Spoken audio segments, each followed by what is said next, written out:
Okay, let's continue on. Our third chord. Let's get in there a little bit better here.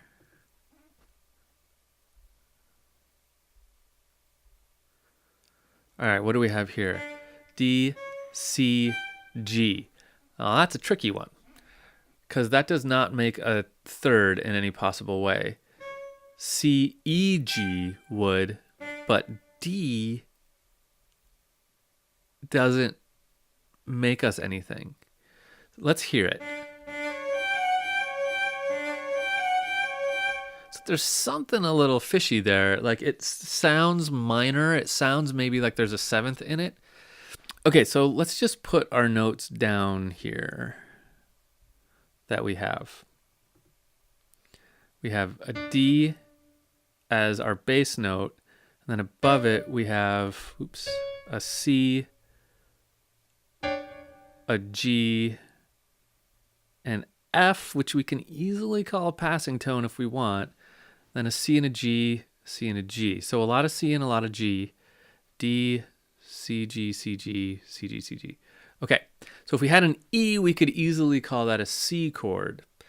But we don't. So here's what I'm going to do. I think we can call this a C chord because there's so much C sharp, sorry. So that's going to make this our seventh chord, our diminished seventh chord, if we call it a C. Now, how do I explain that D? Very easily. Let me get my text up here. I'm going to call this our diminished seventh chord with a pedal tone. So that D is becoming a pedal tone. And remember, a pedal tone is a note that just keeps going in the bass, right? We've had this D since the beginning. It made sense harmonically here. It made sense harmonically here. It doesn't here, but that's okay. If it's a pedal tone, it doesn't really have to. So let's just put that up there. And we're going to say that's a pedal tone. It's just going to keep going and slide underneath this chord. Otherwise, this is the leading tone seventh chord because we have this C sharp G in there. Okay, I'm pretty okay with that. So that means I'm going to call this a C, E, G. Even though there's no E in it, it's implied because of the C sharp and G. Cool? Okay, so same thing here.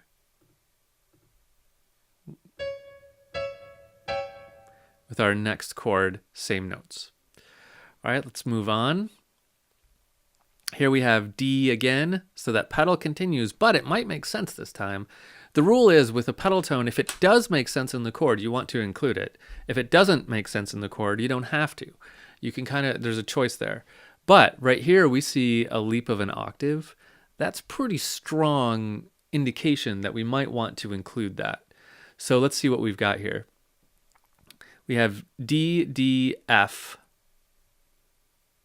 D, F, D, F. So really strong on the D, F, D, D, F, D, F, D, F, D, F. So everything in here says D, which is our tonic chord, right? Except for right here, we have a C. So we have no A, but that's okay. So let's call this a tonic chord. I think it's pretty safe to say that that is a tonic chord.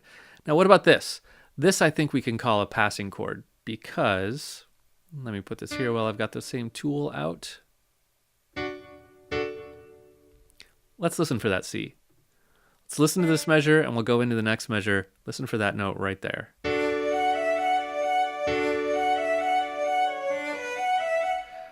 That is a passing tone, not to this note, but to this note, right? It's just leading us down into that note.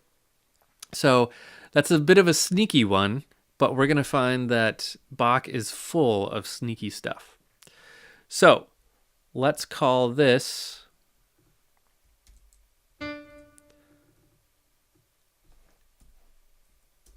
a tonic.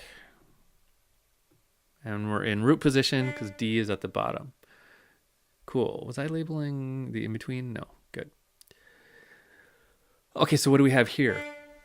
We have a D, we have a B, and we have an F. Can we make that a chord?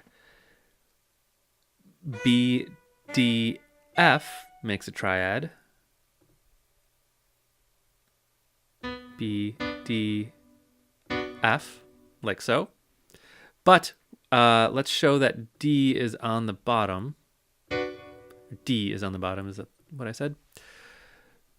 So that gives us a 6 chord of some kind. So what is a B chord in the key of D? That's our 6th chord, right? Okay, nothing weird about it, at least not on this first beat. So let's take that and go there and call this our 6th chord. And we ought to call it a 6/6 chord to show the inversion. So that holds true for this first beat. Now let's see what happens here. Remember, the notes we've accounted for right here are B, D, and F. So if I go here, F, D, C, D. Okay, not that bad, because this C I can call a neighbor tone in the same way that I was back here calling this a neighbor tone. Right? Easy enough. Okay, so I'm okay with that beat. Let's go on to the next beat. Okay, do I still have a B, D, and F on this beat? B, D, passing tone D. We can still call it that. What about here? Now I have this totally out of key note, this G sharp. I think I can still call it a B, D, F sharp because I have an F, an A. Well, it gets a little tricky here.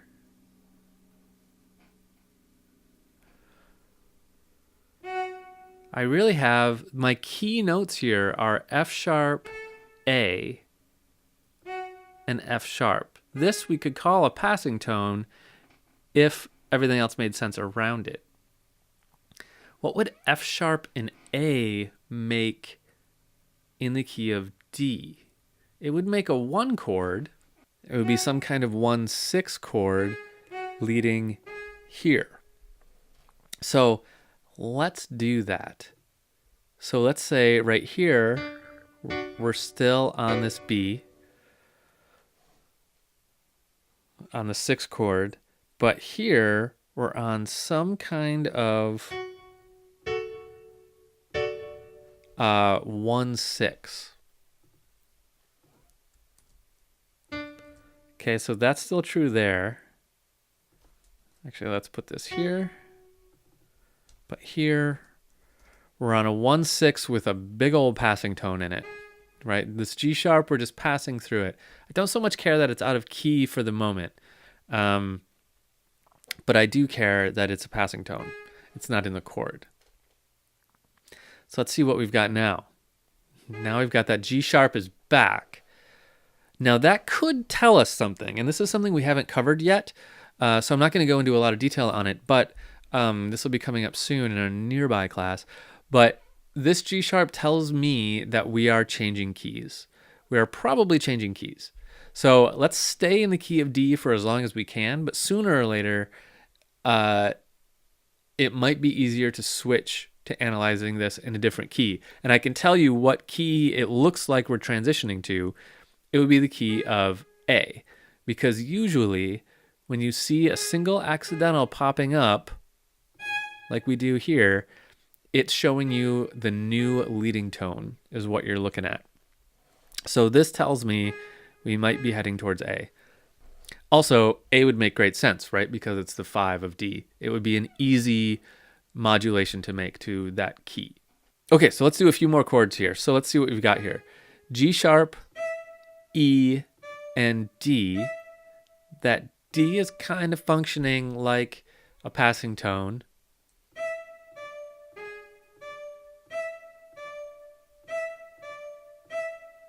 But we get an awful lot of it, right?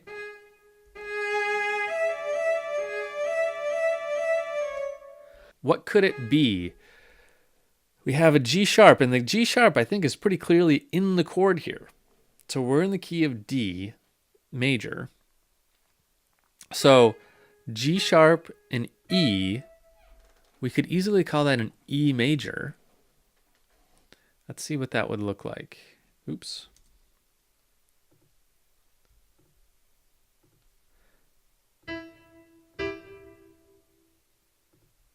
It would look like that. We're missing a B. We could also call it a C augmented chord of some kind.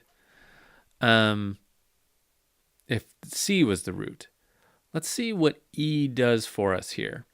If we called this E, that would be a major 2, right? In the key of D major, we would call that 2.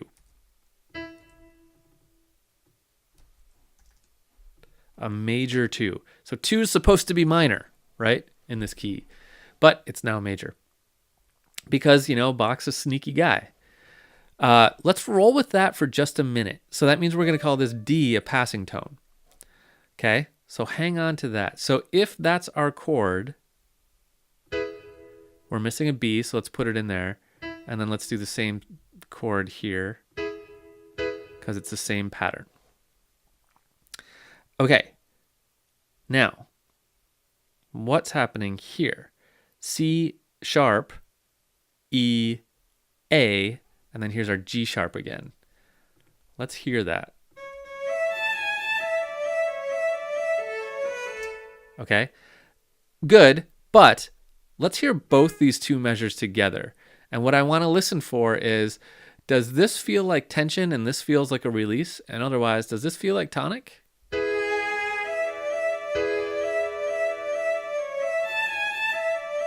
I think it does. This feels like tonic, but it's not D. It's definitely not D major, right? A, so A, C, E. That's an A major.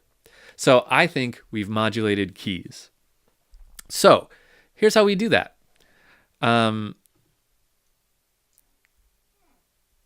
Let's put in those notes just to show what we're looking at here. And we have C in the bottom. So we have a 6 chord, but let's call that what it is, which to me is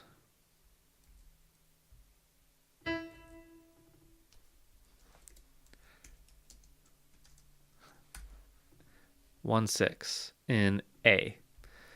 So what you can do now is you can step backwards.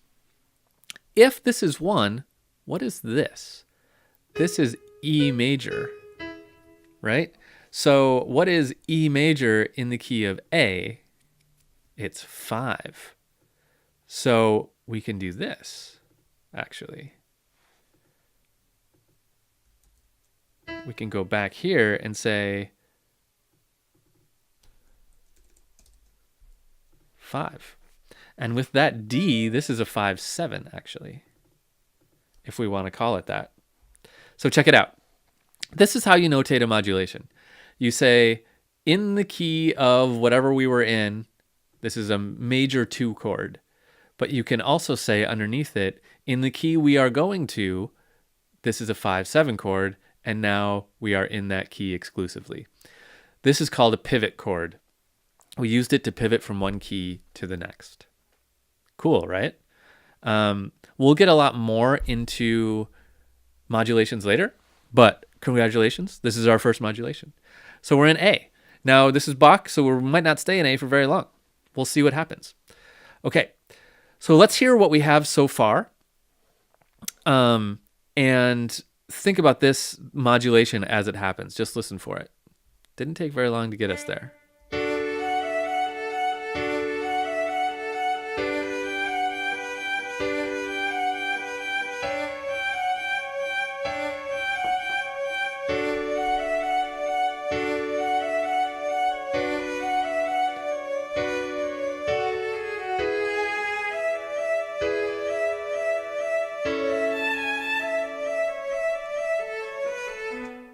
Right? Pretty cool.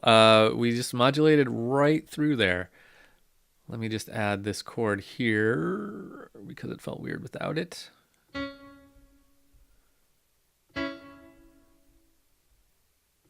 Okay. And there we have it, a modulation. Okay, let's take a little break, and then we will, let's go through it next and add our chord functions to this that we have so far.